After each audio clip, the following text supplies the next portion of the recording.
to that doctor mistakes, because doctors obviously make mistakes and give you the wrong dosage. Now we're at about 120,000. Add to that interaction that was with other drugs that was unforeseen. We're starting to approach, and now we're starting to guess. We have less solid numbers here. Close to 200,000 deaths a year in the United States alone.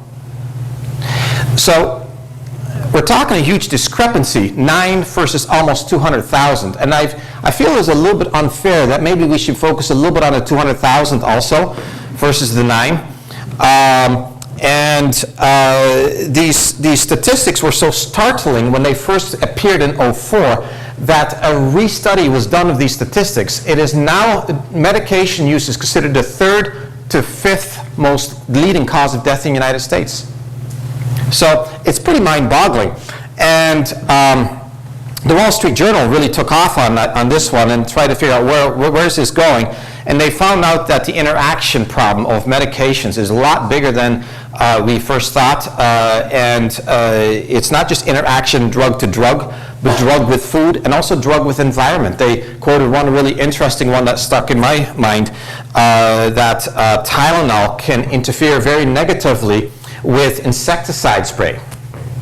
In fact, there's many documented cases where if somebody was under the influence of Tylenol, if I can put it that way, and walked past an area that was being sprayed with insecticides, such as a golf course, that your liver can go into acute failure, resulting in death within 3 days. See, all this Russian roulette stuff. So it's something that we have to proceed with caution. Now, medications are also life savers. I want to emphasize that. I've seen many, many lives saved. It's just, I feel that the respect for medicine is sometimes lacking, and inappropriate use long-term is done where there are other alternatives. Food is another alternative, and we're really going to get into that in a moment. But I'll say one other thing is on quality control. My problem with the natural food industry, one, there's no good oversight on it. So every doctor is on their own, having to do their own research, making sure quality control is there. There's a lot of irrational claims being made. It bothers me to no end. And it really is the Wild West out there. When I started noticing over 20 years ago that my patients weren't responding to my suggestions that I was making, I started becoming suspicious, and at first I was kind of brushing it off. Well, I think it's just those Americans. They just don't have the lifestyle. They're just not as healthy. But that didn't wash anymore after a while, and then I started putting some money together to do some independent analysis, and I used vitamin C and acidophilus, since those were the cheapest to analyze independently, and send them out to labs. And wouldn't you know it, that on average in the vitamin C bottle back then, only 10% of label claim was inside. So in other words, if the vitamin C bottle said 1,000, on average there'd be about 100 in there. What is it like today? Exactly the same. It's absolutely pathetic. Yeah. Acidophilus that I did, and this one was a little bit less than that ago, so it's more recent.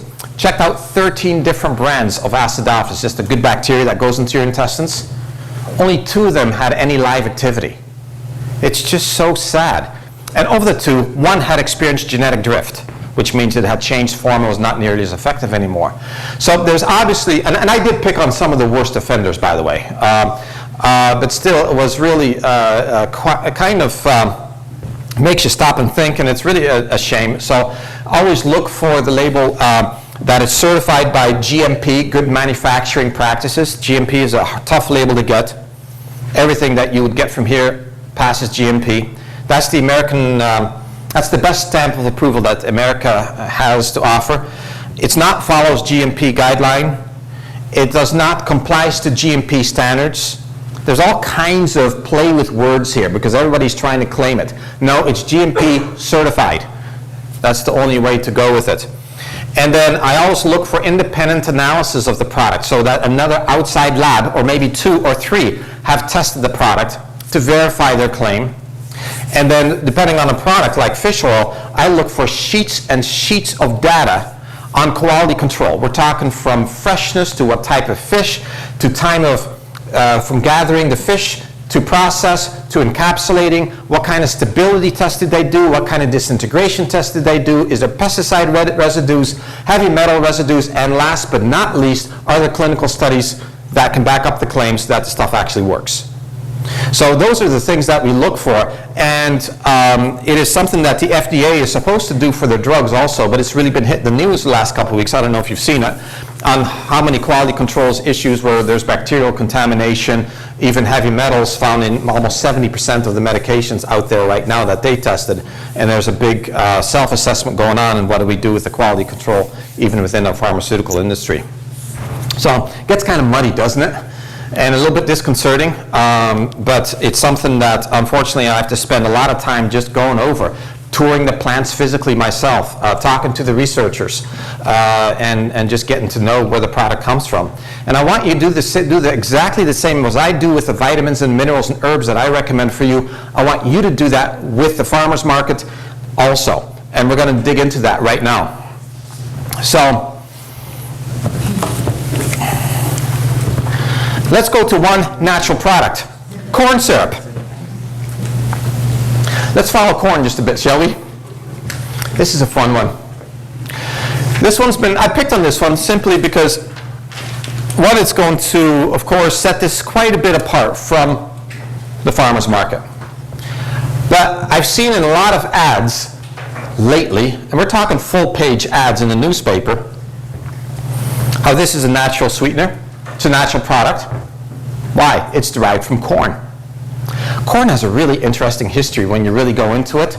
Corn was first discovered, we think, by the Aztecs back about in the year 1100. That's about where we see the last history of corn. And we think that the corn plant, which is a naturally occurring species, it tends to mutate quite a bit on its own. And once in a while, instead of a whole bunch of kernels just out where it's supposed to be, they congregate together into what we know as corn. And that is a mutant. And it really is a mutant because when that drops to the ground, there's so many seeds together, they crowd each other out and they all die. So it really doesn't work real well for replication purposes. But we suspect that the Aztecs way back when noticed that, thought, bunch of seeds, let's chomp on it, learn how to work with it, so I kind of like this. Started taking these corn kernels apart, spreading them on field, and started growing corn. And then replicating more and more until finally in the 1850s, we had something that closely resembles what we have. However, the yield per acre was about 30 to 40 bushels per acre back then. Had good use in everyday diets. It was used for chicken feed. It was used to ground up into shells. Mexico, 40% of their diet has some corn in it. So the Spanish also learned to put it into their dietary protocol, and it was quite a success because corn, one thing that really is good about corn is it grows in very dry, austere places, and is quite bug resistant. It's easy to grow. And it's because it's a 4C plant. Those of you into farming, 4C stands for 4 carbon, and whenever oxygen is being fixed, and nutrients are being fixed into nitrogen, it just is much more effective than a 3C plant. Most plants are 3C plants. This is a 4C plant. So we started fooling with it a little bit more and finally got it to the point that it's 50 bushels per acre. But it wasn't really until World War II that we really got into this, because we are innovative and we love America because of that. But after World War II, we had so much munitions going on.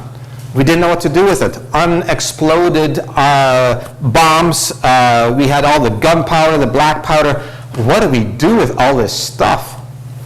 And then we had this brilliant researcher who actually dates back to World War I and already had put together some formulas. And somebody discovered that and said, you know, this might make good nitrogen fertilizer, because we know that corn really depletes the soil from nitrogen, and that's not a good thing because nitrogen is a key component for growing. So they were able to make artificial or synthetic nitrogen now, and that changed farming in a huge way.